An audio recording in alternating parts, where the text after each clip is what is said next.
Boop. Yeah. Yeah, it's working. All right. So, I haven't been on the YouTubes in a while. Man, I didn't bring water in here. So, basically, all last year I focused on the tickety talk. So hence the reason why you guys are getting a bunch of 1 minute to 3 minute fucking like videos barraged at you. Don't worry, I only got like 4 of them coming up a day. Theoretically, I got a whole year's worth of media. It gets good. It gets real good. I am literally coming off of hip surgery. I just started to walk again, which is nice. But it is, I don't know if you can see it, the Kink Williams is right there. Get you up a little bit, let's see. Yeah,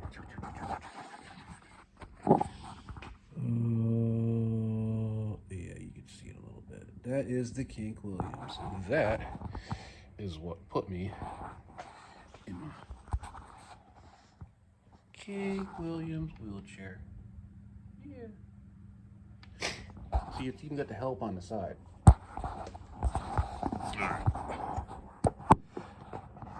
My local bike shop was kind enough to give me 2 Kink Williams sticker sets. Yeah. They were actually kind of hard to come by this year.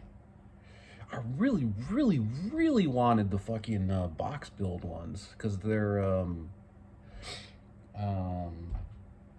holographic. I really wanted those. I was actually gonna take the fucking stickers off of my fucking Williams and actually put the holographic ones on. They look really cool. I mean, granted, they're not the pro stickers. Shit, that frame costs like literally 1/3 of what the fucking box build costs.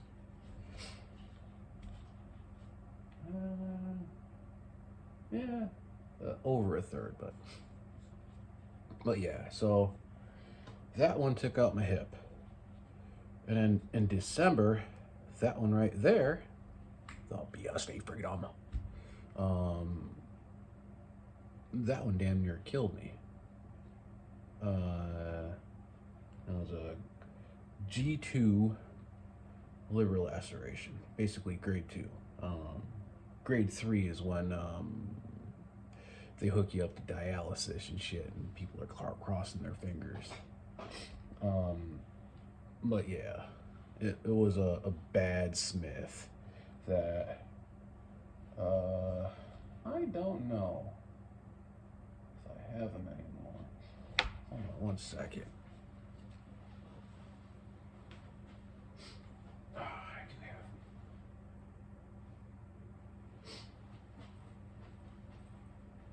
them. Ooh.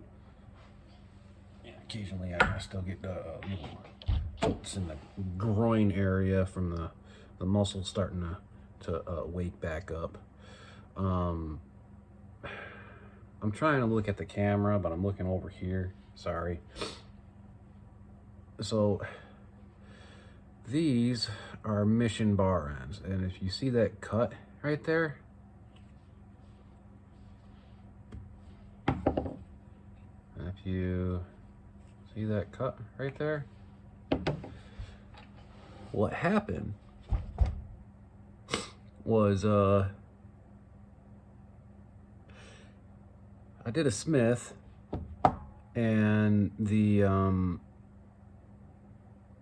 front tire just locked right up on the side of this fucking ledge.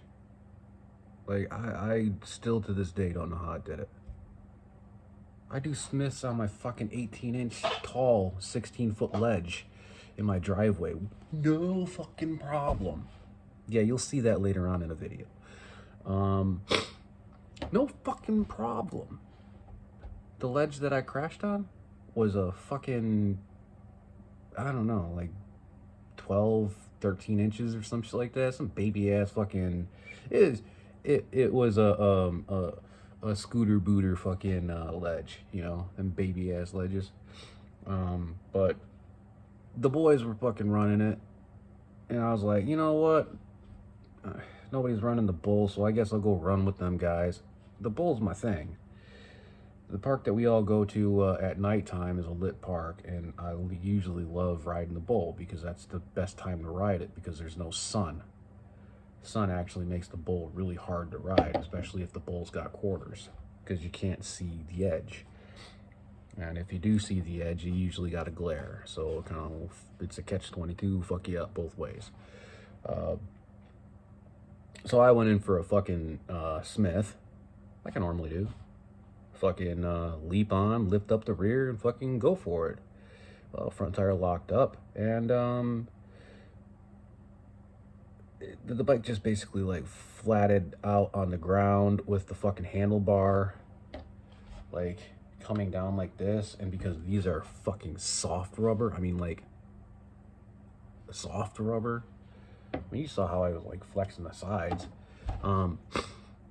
It hit the fucking the ground and just anchored itself like the fucking bottom of a cane. And I supermaned and got the other side of the handlebar right next to the belly button. And I will explain it like this. Every single time that I've crashed, and keep in mind that I've crashed many, many, many, many times over the years. If you end up being in the fetal position, you need to go to the ER. I got up, I was pissed off. I still had a lot of adrenaline. I was fucking uberly pissed off because I fucked up in front of everybody. And it was basic bitch shit. It was just a freak thing. But I took it as basic bitch shit. So, I put my bike back on my bike rack. And, I took off back down to, home. And, well, up to home because it's up a hill. And, went to the bathroom to see if I was peeing, blood. Because it was right near the fucking, all that stuff. If you rupture your fucking bladder, you literally have 45 minutes. And I was already 15 minutes in. So, I wasn't peeing blood. So, I was like, all right, that's cool. And, so I was like, all right, I'll just sleep it off. So I tried to like lay down in bed. I mean, luckily I still had all my gear and clothes on. I laid down in bed. And that should have been the first fucking telltale sign when you're laying down in bed and you still have all your gear on. Because you just like, you don't want to fucking move. I couldn't get into a good position. So I was like, I think things are bad. And so that's when I went back to my work, because I work at a hospital. And I saw all my friends. And they're like, what the fuck? You're here from the other side. Yeah. And then they hooked me up with the Dilaudid. Oh my God, I love the Dilaudid. The Dilaudid's a good thing. Killed Michael Jackson, but man, I'll tell you what, Dilaudid, when you're in the ER and you're in a lot of pain, and they hook you up with the 0.5, it's okay. But if they hook you up with the fucking 1.0, you are in La La Land, and it's better than any fucking feeling you'll ever have. I think next time I do this, I'm gonna flip the phone the other way. I'm not all high and fancy. I don't have a fucking goddamn freaking, microphone and camera and shit. I mean, I could do it with the GoPro, but, fuck that piece of shit. It's always fucked up formats, and it's always like fucking making 10-minute blocks. Fuck that. You gotta add them all back together, So they basically gave me a fucking CAT scan, and yeah, I was out of work for like a month or something like that. Then I got back to work. Then I worked for like another month, and the doc straight up said, fucking no bike riding for 3 months. I was like, man, this is bull fucking shit. I made it like 2 months. And so I was just like, I eased myself back into it. And so I got my riding fucking mindset back up and everything. And my birthday was coming up. So every single year I go and see my parents. They're in New York. And I'm on the West Coast. So I just basically like fucking flew out there with my bike and fucking stopped at Kink. If there was any more hints on where in New York I lived. I saw Zach, and then 3 days later, I was at fucking Breaking Free and did a pretty fucking radical like bowl maneuver, I guess, and high-sided off the bike and literally landed on my hip. And didn't hear no pops, didn't hear nothing. But I felt the fucking zing of pain. And when I tried to get back up, because everybody's like, hey, you good? And I was like, let me see if I can get up. And I stood up and I fucking fell right back down. I was like, nah, hips broke. And they were like, nah. I was like, I'm 42 years old. The hips fucking broke. And it was like literally like hours before my birthday.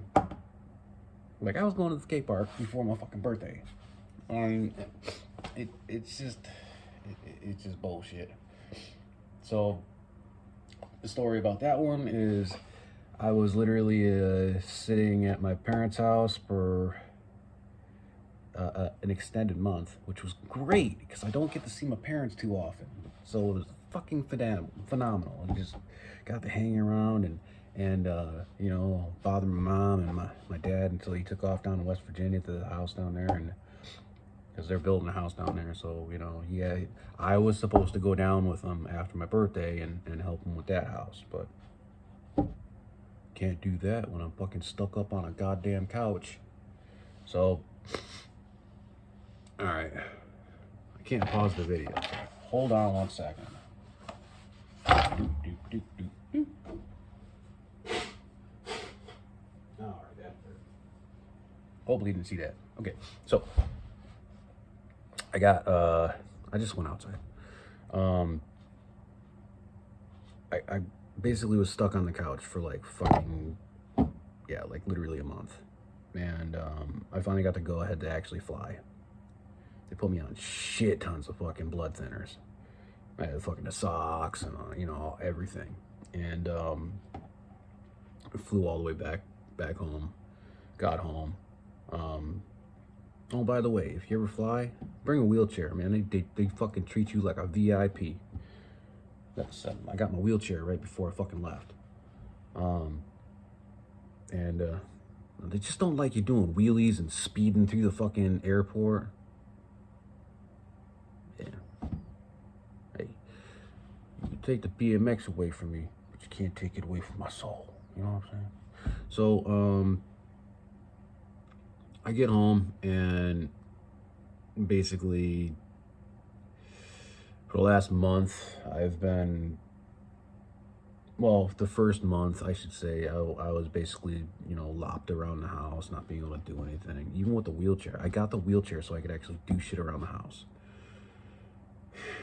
And so everything was like 4 times harder. You had to fucking do everything so that it just was like, it literally like 4 extra steps.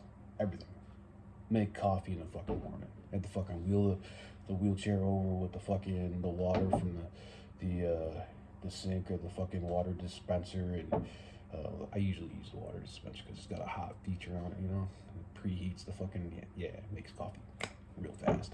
And so I gotta get the water, and then basically, because it's a fucking espresso machine, I gotta fucking grind the beans, and then fucking do that, and then put the beans in there, but I didn't take the beans out of the fucking goddamn espresso machine the last time I used this, and I gotta go fucking take that fucking hockey puck out of there. And now the espresso's brewing, so now I gotta go get the fucking goddamn milk, the creamer, and yeah. And then that's all done. Now I gotta clean up my mess. Yeah. That's just coffee. Doing the dishes, yeah, I said fuck that shit for 3 weeks. And so a month goes by.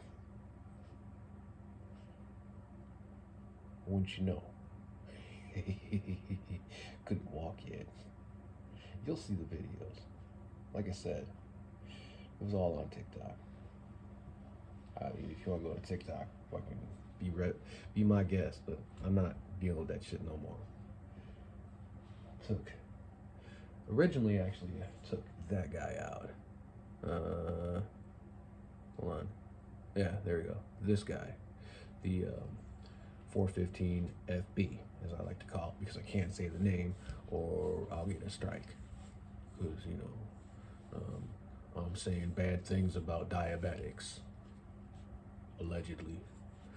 That's what it's called. Because it's, you know, it's huge. I put the seat up on it, like sat on it like a wheelchair and scurried myself outside, and because I could get my leg to go up and down. So like, you know what, if I can get my leg to go up and down, just gotta put the seat up high and I can go ride my bike. Yes. And it's 44/16, so basically like it's the smoothest drive you can actually like run, you know, because you young guys don't understand, like 44/16, smooth as glass. That 25/9, not smooth as glass. So it's the same gear ratio, but there's more friction involved because it's a smaller ass sprocket. It looks sexier though, but you know, still, there's nothing better than a 44/16. Then I took the fucking goddamn Kink Contender out. Well, the Kink Williams, sorry. I always say it, you get it mixed up. I took the Kink Williams out just to spite it. You know, that's the bitch that put me in the fucking wheelchair in the first place. I was like, you know what? Fuck you, bitch. We're gonna go up ride. And that's what we did. And you know, it was not bad. It was not bad at all. And then basically like 2 days go by, no hip pain, no muscle pain, no sleeping disorders. Hell, I was like, after I rode the bike, I was off muscle relaxers. I could sleep through the night without any goddamn fucking like, you know, muscle spasms or anything. It was fucking great. So 2 days go by. Then I get on to that guy, the Count Welsh. I don't know if you can see. Let me see if I can seats up. Yeah. As you can see, the Kink Contender, the seat's down. Haven't rode that one yet. And the BSD Freedom, seat's down as well. Haven't rode that one either. Because I don't want to ride the BSD Freedom because I labeled that bitch Christine. She wants to kill you. In a good kind of way, you know? It's kind of like fucking domestic violence. You know, you might get your ass whooped, but they're saying they love you at the end. Look what you made me do. Yeah, that kind of thing. Nah, I'm gonna have some goddamn ninny ass bitch come in here and be like, you making fun of domestic violence? And be like, you know what? I'll make fun of domestic violence because of the fact that I got a heart of gold and I've been fucking accused of that shit before. Just so the bitch could get the fucking goddamn the high road on my ass. Fuck that. That's a goddamn wild card the bitches use. I'll tell you what, I've met more violent women than I've met violent men. That's true. But that being all said and done, like after the bike riding was all done and everything, I think it was the same day I rode the Count Welsh. I came in here and I set up the row machine, which is, hold on, this is really hard for me to actually carry this damn fucking chair. Hold on, I gotta push.